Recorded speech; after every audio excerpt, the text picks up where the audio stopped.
Theni Andipatti visit பண்ணிங்கன்னா கண்டிப்பாக இந்த ஹோட்டல் விசிட் பண்ண மறந்துடாதீங்க. அதான் நம்ம ஹோட்டல் கருணா. இந்த ஹோட்டல் வந்து பார்த்திங்கன்னா எம்ஜிஆர் சிலை ரவுண்டானா இருக்குல்ல அந்த சைடில் இருக்குது. ரீசெண்டாக ஆண்டிப்பட்டி போயிருந்தப்போ தான் சரி எங்கள் அப்பாவோட ஃபேவரட் ஹோட்டலுக்கு போகலான்னு தேடினா கடைசியில் ஹோட்டல் ரெனோவேட் பண்ணி ரீலொக்கேட்டும் பண்ணியிருந்தாங்க.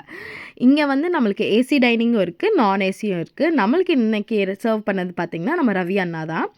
இந்த ஹோட்டல் மெயினாக நான்வெஜ்ஜுக்கு மட்டும்தான் ஃபேமஸ். பட் அஃப்கோர்ஸ் நீங்கள் வெஜிடேரியனாக இருந்தாலும் கண்டிப்பாக விசிட் பண்ணலாம். மெனுவில் இதெல்லாம் இருக்குதுன்னு சொல்கிற அளவுக்கு கூட தெம்பில்லைங்க, அத்தனை வெரைட்டிஸ் இருந்தது.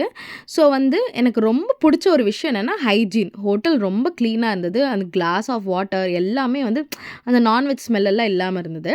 ஸோ எங்கள் அம்மா அப்பா பார்த்திங்கன்னா மட்டன் பிரியாணி, சிக்கன் தந்தூரி, அப்புறம் வந்து ஃபிஷ் போன்லெஸ் ஃப்ரை இதெல்லாம் வாங்கினாங்க. நான் மஷ்ரூம் பிரியாணி அண்ட் ஒரு கரண்டி ஆம்லெட் தான் வாங்கினேன். மஷ்ரூம் பிரியாணியில் ஸ்பெஷாலிட்டி என்னென்னா ஆக்சுவலி நம்மளுக்கு வெஜ் சால்னால கொடுக்க மாட்டாங்க. ஆனால் அவ்வளோ கிரேவியோட அந்த ட்ரையாக இல்லாமல் ரொம்ப நல்லா இருந்தது சீரக சம்பா ரைஸில். அண்ட் மட்டன் பிரியாணியும் பார்த்திங்கன்னா authentic Dindigul style mutton biryani தான் இருந்தது சீரக சம்பாவில். ரொம்ப நல்லா இருந்தது. அண்டு இதில் முக்கியமான விஷயமே பெரிய பெரிய ஹோட்டல்ஸில் கூட நம்மளுக்கு ரைஸ்க்கு ரசம்க்குலாம் சார்ஜ் பண்ணுவாங்க. பட் இங்கே காம்ப்ளிமெண்ட்ரி செம்மையாக என்ஜாய் பண்ணிவிட்டு பில்லையும் பே பண்ணிட்டோம். பில்லில் நீங்களே பாருங்கள் எவ்வளோ அஃபோர்டபுளாக இருக்குதுன்னு சொல்லிட்டு.